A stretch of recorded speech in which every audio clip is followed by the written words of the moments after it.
Good morning, everybody. Today we are going to study the next formula, another formula of ARR, not actually ARR, but to calculate average investment. Okay, if you remember in the previous problem or in the previous video, we solved ARR using this same formula, that is ARR is equal to average income divided by average investment, where we said average income is summation of cash flows after tax divided by number of years. And in the previous problem we took average investment as, it was very simple, okay, it was total investment divided by 2 is what we did in the previous problem. But there is another formula to calculate average investment, and the formula is average investment is equal to net working capital. Net working capital is nothing but current assets minus current liabilities. Okay, so net working capital plus salvage value. Now salvage value is nothing but scrap value. Okay, what if you want to sell the asset, or if you want to sell that particular investment, what will you get on selling that investment? That is your salvage value, that is the scrap value, plus half of initial investment minus salvage value. So this entire thing gives you average investment. So net working capital plus salvage value plus half of initial investment, half into initial investment minus salvage value. Now when do we use this formula? When net working capital salvage value is given, or if only even if salvage value is given, we have to use this particular formula instead of the previous formula, simple formula that we have used. So I hope you are clear with this particular formula of average investment.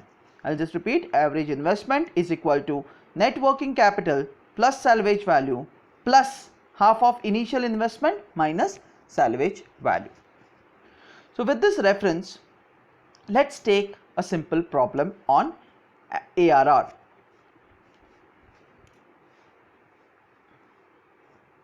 Okay, so let's read this problem. Determine average rate of return from the following data of machines A and B.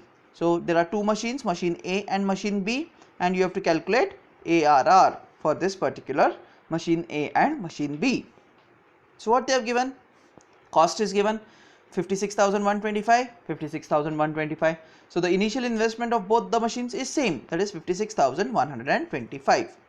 Then annual estimated income after depreciation and income tax is given.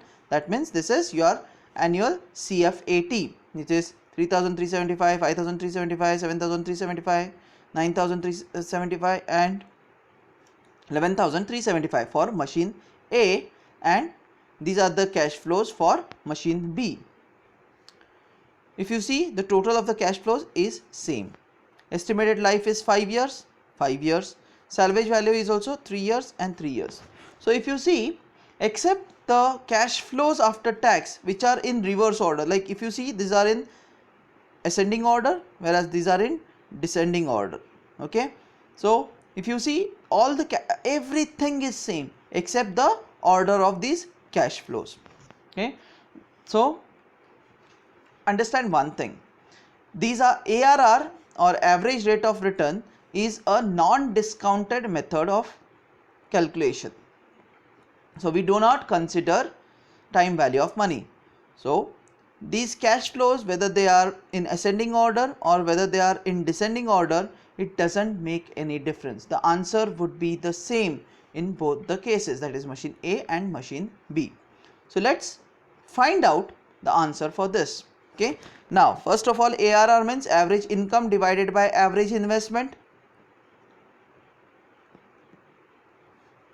So when you say average income, we know it is the total cash flows divided by number of years, that is 5, and average investment, we have two formulas. Now which one should we use? Should we use the regular normal formula, the simple formula? No, we cannot use that because salvage value is given. So when salvage value is given to us, we have to use the new formula which we have studied just 2 minutes back. Okay, so let's go for the solution of this particular problem. Okay,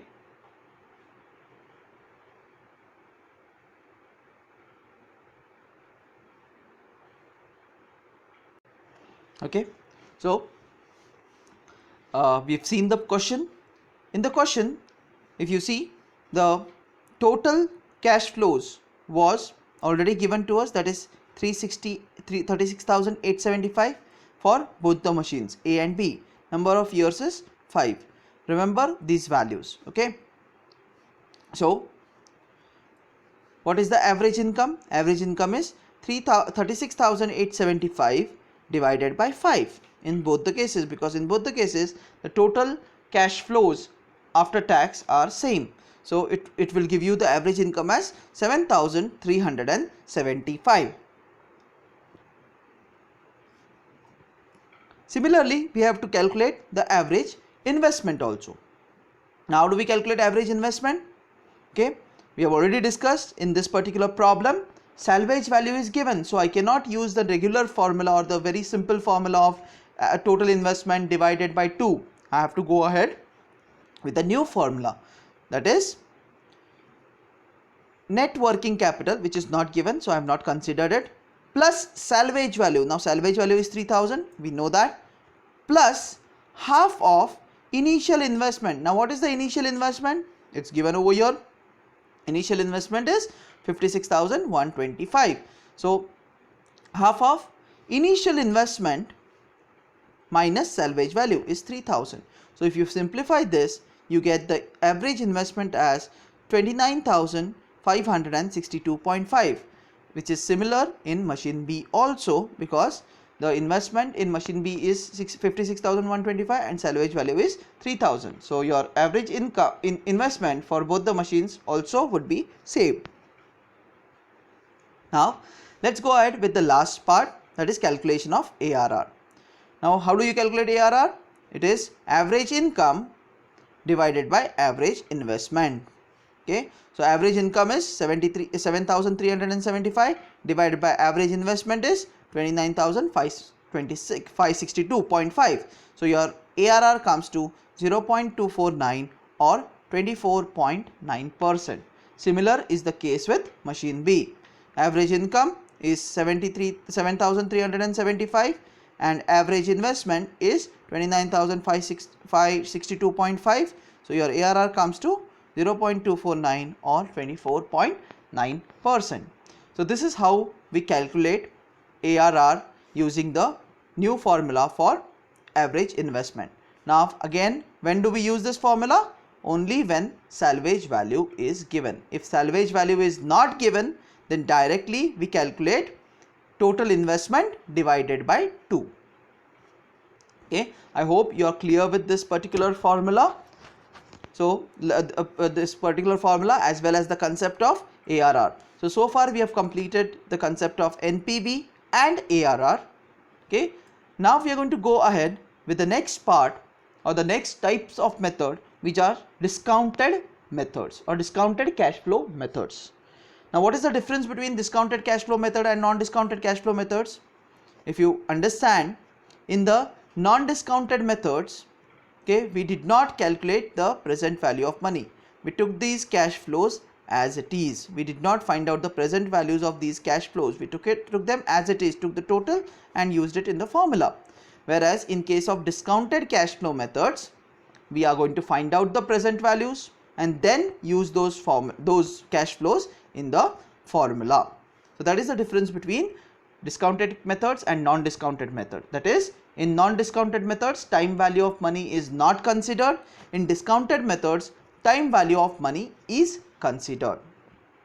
Okay, so to go ahead with this, first of all, I am going to teach you how to see or how to find out the factor values. Now what is factor value and how to find it out? We'll see it in this video, and in the next video we are going to calculate NPV, PI and all other methods of all other discounted methods for investment decision.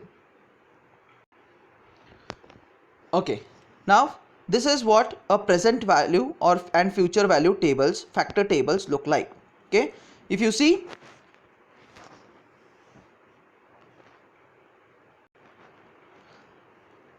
the tables are divided into four tables, that is table number 1, table number 2, and table number 3 and table number 4. Now what are these various tables? Let's try to find out those various tables. Okay, first table talks about, if you see, it talks about future value interest factor of single cash flow. So this table is related to future value interest factor of single cash flow, that is future value of lump sum. Single cash flow means lump sum, always remember this. Okay, the second table talks about future value interest factor annuity. So it is about future value and it is future value of annuity. The third table is present value interest factor of for single cash flow, that means it is again present value of lump sum, whereas the last table talks about present value interest factor annuity, that means it is present value of annuity. Now what are these factors is, if you remember the formula for present value of lump sum, let's take, okay, the formula for present value of lump sum is PV is equal to FV into bracket 1 upon 1 plus I raised to n. Now what is this factor is, the factor represents that bracket. The bracket was 1 divided by 1 plus I raised to n. So this 1 divided by 1 plus I raised to n is directly given in these factor tables. Okay, so instead of solving or finding out the factors or present values using the formula again and again, we can use this factor table directly and multiply it by the individual cash flows. Okay, so this is how we use the factor table. Let's say the discount factor is 10%. Discount factor is 10% and we want to find out the present value of lump sum for 10th year. So how do you find out that? Okay, we go to the present value of lump sum table, that is present value interest factor single cash flow, present value of lump sum table, go to the 10th year. So this is the 10th year, and in 10 years, if you understand, the rate of discount factor I told you was 10%. So 10th year, I just scroll down to get the 10%. So this is 10%. So 10% for 10 years, the factor is 0.3855. Now what do I do with this? I multiply this with the cash flow and get the present value directly. So multiply this by the future value and get the present value of lump sum. So this is how you use the factor tables respectively for future value of lump sum, future value of annuity, present value of lump sum and present value of annuity. So we're going to use this factor tables exclusively from the next videos to find out the NPV, IRR, your profitability index or your discounted payback period, etc. Okay, so let's end the video for today so that we have understood how to calculate ARR, how to calculate average investment using the formula when salvage value is given, and then how to read the factor tables. Okay, I expect everybody to have the copy of the factor tables because this would be of utmost important when we are solving the problems using the discounted cash flow methods. Thank you.